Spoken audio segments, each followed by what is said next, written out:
നമ്മുടെ നാട്ടിലെ ഇപ്പോൾ നമ്മുടെ ഡിവിൻ ഹോസ്പിറ്റൽ നായത്തോട് അവിടെ ഒരു ആർസെറ്റ് എന്ന് പറഞ്ഞൊരു സ്ഥലമുണ്ട്. അതിനോട് ചേർന്ന് പോകുന്ന ഒരു സ്ഥലമുണ്ട്.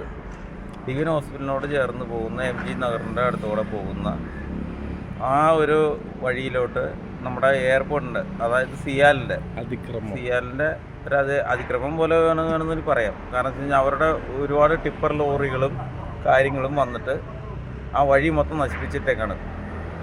അപ്പം അത് പോയിട്ട് ഈ വണ്ടികൾ മൊത്തം അവിടെ ഒരുപാട് ടൂ വീലർ കഴിഞ്ഞ ദിവസം 2 ബൈക്ക് ആക്സിഡൻറ്റ് അവിടെ നടന്നിട്ടുണ്ട്. 2 പേര് അവിടെ ഇന്നലെ LF ഹോസ്പിറ്റലിലേക്ക് അറ്റൻഡ് ചെയ്തിട്ടുണ്ട്. അപ്പോൾ ഈ ഒരു പരിപാടി, അവരുടെ ഈ മണ്ണടി പരിപാടി, ഈ വലിയ ലോറി വെച്ചിട്ടുള്ള പരിപാടി നടക്കില്ല എന്നുള്ളതും, അതുപോലെ ഈ പറഞ്ഞ ഈ മണ്ണിൻ്റെ പരിപാടി ഒന്ന് ഒഴിവാക്കി തരണം. അതുപോലെ ഈ വഴി ഒന്ന് ക്ലിയറാക്കി തരണം. നാശമാക്കി വെച്ച വഴി ഒന്ന് ക്ലിയറാക്കി തരണം. അത് നല്ല രീതിയിൽ ചെയ്തു തരണം. താങ്ക്സ്.